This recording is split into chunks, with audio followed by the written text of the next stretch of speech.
Az első világháborúba 1916-ban lépett be Románia az Antant oldalán, mivel az Antant területeket ígért számára, ami a román politikai érdekkel azonos elképzelés volt, hiszen keresték a lehetőséget a románok lakta területek Romániához csatolására, ahhoz, hogy egyesíteni tudják, amit a bukaresti megállapodásban is kifejtettek. Oroszország a kommunista hatalomátvétel hatására külön békét kötött Brest-Litovskban a központi hatalmakkal, így a románok a keleti fronton magukra maradtak, nem számíthattak segítségre, ezért 1918-ban megkötötték a bukaresti békét, így a Román Királyság területén zajló összecsapások befejeződtek. Az osztrák-magyar hadsereg pedig kifosztotta Bukarestet. A békeszerződést Alexandru Marghiloman román államfő írta alá május 7-én, míg első Ferdinánd román király ezt nem tette meg. Ezt a jogi kiskaput kihasználva az uralkodó kivárta, míg ismertté válik számára a központi hatalmak meggyengült helyzete, majd 1918. november 10-én a román király utasítására Románia újra belépett a háborúba az Antant oldalán, és parancsot adott Erdély lerohanására, amit a Kárpátokon keresztül kellett a román csapatoknak megközelíteni. Erre az időszakra az osztrák-magyar monarchia a széthullás szélére került.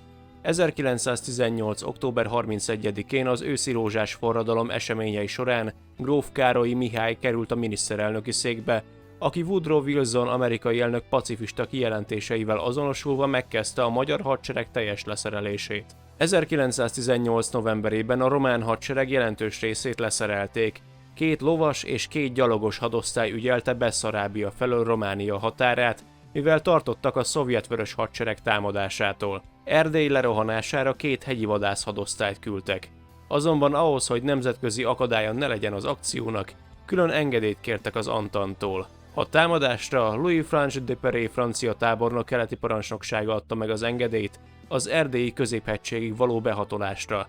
A gyors akciónak köszönhetően 1918. december 24-én a románok bevonultak Kolozsvárra, majd 1919. január 22-re már az Antant és a Magyar Népköztársaság által korábban elfogadott első világháborús magyar-román összecsapásokat lefékező fegyverszüneti demarkációs vonalig valamennyi területet megszereztek. A román hadseregre ránehezedett az a feladat, hogy a magyar csapatok kiűzésén túl a helyi közigazgatást, rendfenntartást meg kellett szervezni, ezért 2 újabb hadosztályt küldtek Brassóba és Nagyszebenbe. Az utánpótlást a korábban osztrák-magyar hadseregben szolgált román katonákból verbuválták, akikből 2 újabb hadosztályt alakítottak ki. 1919. február 28-án tartották a Párizsi békekonferenciát, amin az Antant kihirdetett egy teljesen új demarkációs vonalat a Magyar Népköztársaság és a Román Királyság között. Ezzel lehetőséget adtak arra, hogy a román hadsereg átléphesse a Maros folyó vonalát. Ez az új vonal viszont egybeesett a kulcsfontosságú szatmárnémeti Nagyvárad-Arad vasútvonallal, aminek állomásvárosait a románok nem vehették magukhoz. Az Antant továbbá bejelentette egy demilitarizációs zóna létrehozását, ami a demarkációs vonaltól a románok Magyarországgal szembeni területi követeléseinek határán túl 5 kilométerig tartott. Ez a demilitarizált zóna határ tehát Vásárosnamény, Debrecen, Gyoma, Hódmezővásárhely és Szeged vonaláig húzódott. Ennek a konferenciának az eredményeit és gyakorlati megvalósítását Ferdinand V. francia alezredes közölte a róla elnevezett V-jegyzékben a Magyar Népköztársasággal 1919. március 20-án. Károlyi Mihály kormánya lemondott, és a helyére Károlyi egy csak szociáldemokrata politikusokból álló kabinetet kívánt volna elfogadni. Károlyi köztársasági elnökként ráébredt arra, hogy túlzottan antantbarát politikája miatt más külföldi kapcsolati lehetősége nem maradt, hogy a helyzetből kiutat keressen. Károlyi ugyanis a V-jegyzék tartalmát végleges tervként értelmezte, ezért nem volt hajlandó azt elfogadni. Már túl későn revideálta a politikai állásfoglalását, és hiába próbált kísérletet tenni a magyar hadsereg újbóli felállítására. A bukása elkerülhetetlenné vált. A szociáldemokraták ugyanis felkeresték a börtönben levő magyar kommunistákat, hogy politikai egyességre jutva velük egyesüljenek és közösen vegyék át a hatalmat. A szociáldemokraták ugyanis tudták, hogy a magyar kommunisták közvetlen kapcsolatban állnak Szovjet-Oroszországgal, így fennállhat annak lehetősége, hogy amennyiben a hatalomban tudják a szovjetek a magyar elvtársakat, úgy új kapcsolatuk révén segítséget kaphatnak az Antant nyomással és a román támadással szemben. Kun Béla és a kommunista kormányzata átvette a hatalmat. Ebben a hatalomátvételi időszakban csak néhány összecsapásról tudni magyar és román, illetve ukrán és román felek között. A magyar csapatok agressziója főleg abban merült ki, hogy a még magyar területen élő román kisebbséget zaklatták a katonai helyzetre hivatkozva. A Román Királyságnak így viszont szembe kellett néznie azzal, hogy már közvetlen szomszédja is kommunista érdekeket képvisel, így pedig a szovjetektől való félelme az országnak egyre reálisabb lett. A román delegáció a párizsi békekonferencián külön kérte, hogy a bolsevik fenyegetéssel szemben mielőbb felléphessenek katonailag. Ebben a kérdésben az Antant képviselői nem rendelkeztek egységes állásponttal, a franciák támogató beleegyezésének minden biztosítékával nem értettek egyet. Az amerikai delegáció megsejtette, hogy Ferdinand Foch marsall és a vele szimpatizáló francia keményvonalasok egy új katonai konfliktus kirobbantására törekszenek, amit Németország és Szovjet-Oroszország vívna meg egymással. A konferencia valamennyi résztvevője ezért a magyar-román szembenállásban rejlő feszültséget igyekezték mihamarabb csökkenteni. 1919. április 4-én a dél-afrikai származású Jan Christian Smuts tábornokot elküldték Budapestre, hogy Kun Bélával megértessék, tartaniuk kell a jogelőd magyar államra kiszabott feltételeket, ami a víjegyzékben áll. Ezzel viszont az Antant elkövette azt a diplomáciai baklövést, hogy Smuts tábornok jelenlétével elismerték a magyar kommunista rezsimet legitim hatalomként.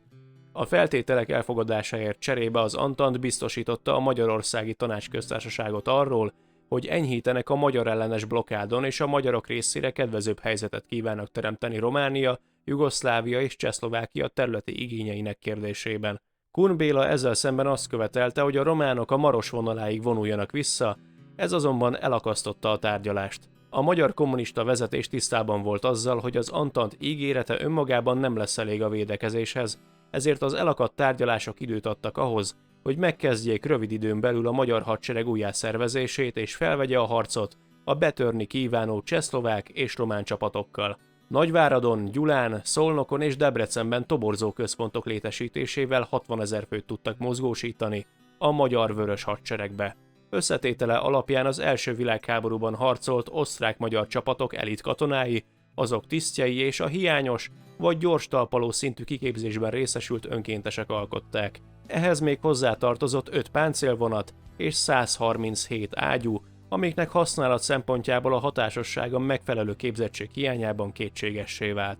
A katonák többségéről elmondható volt, hogy a hazafiasság a hazavédelme motiválta, és nem a politikai meggyőződés, amit a Tanácsköztársaság képviselt. A magyar álláspont az volt, hogy minél hamarabb fel kell venni a kapcsolatot Szovjet-Oroszországgal, hogy Romániát kelet felől egy támadással megállra tudja kényszeríteni. Mivel Kun Béla Antant felé intézett kijelentése elakasztotta a tárgyalásokat, a román kormány a hadseregét mozgásba lendítette annak érdekében, hogy a víjegyzékben foglaltakat betartassák a magyarokkal 64 gyalogos zászlóallyal, 28 lovas századdal, 3 repülőszázaddal, 2 utánzászlóallyal, 160 ágyúval, 32 tarackágyúval és egy páncélvonattal. A cél Nagykároly és Nagyvárad elfoglalása lett, hiszen így a székely hadosztályt el tudták volna vágni a magyar csapatoktól, majd a román hadtest felszámolhatta volna a magyarokat. A másik célpont Radna és Belényes volt, ahonnan a románok megindulva egyesített erővel vonultak volna a Tisza vonaláig. Ezt a tervet április 16-ától kívánták megvalósítani. A magyar csapatok viszont a hegyszorosok megerősítésére egy megelőző csapást intéztek még április 15-ről 16-ra virradó éjszaka. A román tartalékosok visszaverték a támadást és védekezni kezdtek, majd fokozatosan kezdték kiszorítani a magyarokat, így április 19-re elérték a víjegyzékben foglalt demarkációs vonalat. A román főparancsnokság katonai okokra hivatkozva az offenzívát folytatni kívánta a Tiszáig, mivel földrajzi adottsága lehetővé tette a hatékony védekezést egy lehetséges ellentámadás esetére. Ezzel a döntéssel viszont a románok szembe mentek az Antant érdekeivel. A megszállt területeken a román katonák a magyar polgári lakosságon álltak bosszút, amiért a magyar katonák hasonló agresszióban részesítették a román lakosságot. A román lovasság sikerei miatt a magyar csapatok elkezdtek visszahúzódni. A Kratochwil Károly által vezetett székely hadosztály Nyíregyházánál vereséget szenvedett, április 24-én bevonultak a románok. A székely hadosztály megpróbált visszavonulni úgy, hogy átkel a Tiszán, azonban a keleti partot már a románok ellenőrizték. Az utolsó átkelési lehetőségüket, a Ramazi hidat április 29-én vették be, így a hadosztály még aznap megadta magát. Április 30-án az Antant bekérette magához Ion Brătianu román miniszterelnököt, és arra utasította, hogy a román csapatok ne merjék átlépni a Tisza vonalát. 1919. május 2-án Kun Béla kormányzata békét kért, azonban a Román Királyság csak fegyverszünetet volt hajlandó elfogadni, azt is az Antant által megbízott szövetséges legfelsőbb parancsnokság nyomására. A magyar békeajánlat szerint Kun Béla elfogadta volna Románia valamennyi területi igényét, cserébe békét és a magyar szuverenitás megőrzését kérte. Kun Béla élve a tűzszüneti lehetőséggel, a másik katonai konfliktussal, a magyar-csehszlovák háborúval közismertebb nevén az északi hadjárattal kívánt foglalkozni. Csehszlovákiát gyengébb ellenfélnek tartotta, ezért a tűzszüneti időszakban minden katonai erőt a csehszlovákok legyőzésére akart összpontosítani. Nemzetközi viszonylatban az összecsapásokat azzal indokolta, hogy Csehszlovákia területi igénye igazságtalan, mivel zömében magyar lakta területeket akar magáénak tudni. Kun Béla bizakodó volt, mivel a fegyverszünet miatt a románoktól nem kellett tartani, a szerbek a francia ellenőrzés miatt nem mertek támadni. A Tanácsköztársaság területén ezért elkezdték besorozni a 19 és 25 év közötti férfiakat, továbbá önkéntes munkásokat vittek magukkal Budapestről. 1919. május 20-án Stromfeld Aurél vezetésével a magyar csapatok megtámadták a Miskolcon állomásozó csehszlovák katonákat, a román parancsnokság igyekezte segíteni Miskolc védelmét egy oldalba támadással, de nem jártak eredménnyel. A románok a tokai támaszpontra vonultak vissza, majd május 30-ától kivonták csapataikat a Tisza mellől, és június 3-án valamennyi átkelésre alkalmas hidat felrobbantottak. A román csapatok elkezdtek Bukovina felől gyülekezni egy újabb támadásra, eközben a Magyar Tanácsköztársaság sikeresen visszavette a felvidéket, és a területén megalapította saját bábállamát, a Szlovák Tanácsköztársaságot. Eközben Szovjet-Oroszország elkezdett nyomást gyakorolni Romániára, amiért bekebelezte Besszarábiát. Mindössze néhány száz fős orosz csapatok próbálták megingatni a románokba vetett bizalmat a térségben, azonban ezeket a kísérleteket sikeresen visszaverték. Az Antant ott állomásozó erői közül mindössze csak 60 francia katona kívánta segíteni az orosz érdekeket. Az Antant igyekezett nyomást gyakorolni eközben a Tanácsköztársaságra. Jelezték, hogy amennyiben a magyar csapatok folytatják a terjeszkedést, szerb, francia és angol csapatokkal lerohanják az országot. Ugyanakkor ígéretet tettek a magyarok számára kedvező területigazgatásra a közelgő béketárgyalások megvalósításának függvényében. Ezt a tervezetet június 12-én bemutatták Csehszlovákiának, Romániának, Jugoszláviának és Magyarországnak is. Kun Béláék ezért aláírták június 23-án Csehszlovákiával a fegyverszünetet, és a magyar csapatok visszahúzódtak 15 kilométerrel a demarkációs vonal mögé. Ezzel viszont a románok nem elégedtek meg. Közölték, hogy a teljes magyar hadsereg leszerelése esetén vonultak volna csak ki a Tiszántúlról. Kun Béla ekkor jelentette ki, hogy innentől csak a magyar haderőben bízik. Az Antant ekkor döntött arról július 11-én, hogy román segítséggel megindítja több irányból az összehangolt támadást, aminek vezetésével Foch marsallt bízták meg. Kun Béla viszont a meghiúsult megállapodások miatt nem döntött visszavonulás mellett, hanem a magyar csapatokat a Tiszához küldte. Július 17-én magyar támadással újult ki a háború, majd a folyó mentén kezdetét vette a tiszai csata július 20-án, ami majdnem egy hétig tartott. A támadó magyar haderő végül visszavonult. A román hadvezetés kiadta a parancsot a Tisza átlépésére, ezúttal tényleg azzal a szándékkal, hogy a Tanácsköztársaságot térdre kényszerítsék. 96 000 román katonával megkezdték a támadást, és ebben a besszarábiai konfliktus terhesen akadályozta a Román Királyságot. Július 30-ára átlépték a Tiszát, majd fegyverneknél meglepő csapást intéztek a magyar katonák ellen, így másnapra a Tisza környékét teljesen ellenőrzésük alá vonták. A román lovasság elkezdte felderíteni a magyar csapatösszevonások pontos helyét, így ellehetetlenítve őket a gyülekezéstől. Míg a magyar csapatok egy része visszavonult Budapest felé, addig Szolnok és környéke valóságos vérfürdő volt. A magyar veszteségek olyan súlyosak voltak, hogy tárgyalni kezdtek már a teljes megadásról. Augusztus 3-ra teljesen körülzárták a még harcoló magyar katonákat, megadásukkal pedig a magyar vörös hadsereg még aznap megszűnt. Még aznap este román katonák szállták meg Budapestet, 4-én délben pedig diadalmenetben bevonult a teljes főhadtest, és végigment a városközponton, majd megkezdték a magyar főváros kifosztását.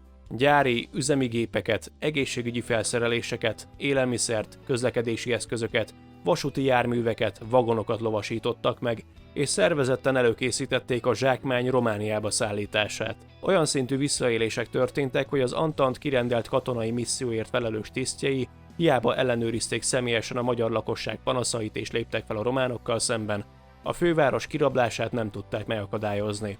1919. október 5-én a román csapatok megkísérelték eltulajdonítani a Magyar Nemzeti Múzeum kincseit és értékeit, ezt azonban Harry Hill Bentholz tábornok megelégelte, aki a magyarországi amerikai katonai misszió parancsnoka volt. Fellépésével megakadályozta a múzeum kifosztását.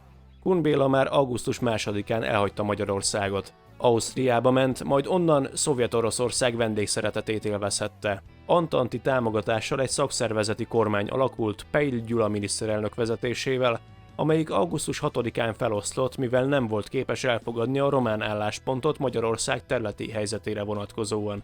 Friedrich István egy magyar nacionalista kormányt alakított, és államfővé Habsburg József főherceget nevezték ki.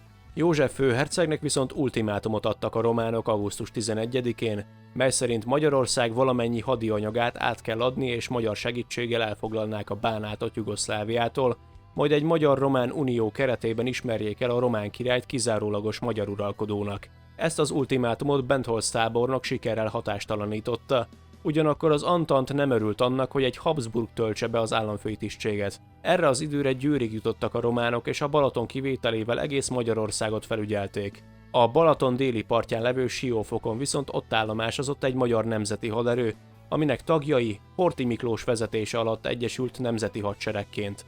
Horthy a tengerészetben töltött évei során számos jó kapcsolatot szerzett az Antant berkein belül, így nem véletlen, hogy őt alkalmasnak tartották arra, hogy egy stabil magyar államberendezkedés megvalósításával tárgyalóképes féllé tehesse Magyarországot az első világháborút lezáró békeszerződés aláírására. A nemzeti hadsereg szorosan együttműködött a románokkal. Még a magyar nemzeti haderő által ügyelt területeken is román katonák szervezték a közigazgatást, ráadásul a nemzeti hadsereg fegyvereit is a románok biztosították. Sikeresen megegyeztek arról, hogy a nemzeti hadsereg a románok kivonulásával egy időben megkezdik a hátrahagyott magyar területek ellenőrzését. 1919. november 14-én vagy 16-án a románok kivonultak Budapestről és megkezdték az ország elhagyását. Távozásukkal kifosztották a fővárost és a lakosságát. Valamennyi hadianyagot magukkal vitték, kivéve azokat, amiket a nemzeti hadsereg részére meghagytak. Valamennyi magyar honvédségi, illetve magyar vörös hadseregbeli időből származó fegyvert és katonai ellátmányt magukkal vitték. A teljes magyar hadipart, a magyar vasúti kocsik felét, a mezőgazdasági eszközök és az állatállomány 30%-át, 35 000 takarmányt, gabonát át kellett adni a románokkal kötött fegyverszüneti megállapodás értelmében, azon felül, hogy az 1918-as bukaresti békét követően a magyar katonák által ellopott bukaresti javakat vissza kellett szolgáltatni. Egy ilyen kiszolgáltatottá vált helyzetből kellett a magyar nemzetnek lehetőségeket keresni a két világháború közti időszakban, és aláírni egy békediktátumot, mindezt úgy, hogy a magyar lakosság sorsáról ideológiai ellentétek döntöttek egy szomszédos országok elleni konfliktus során.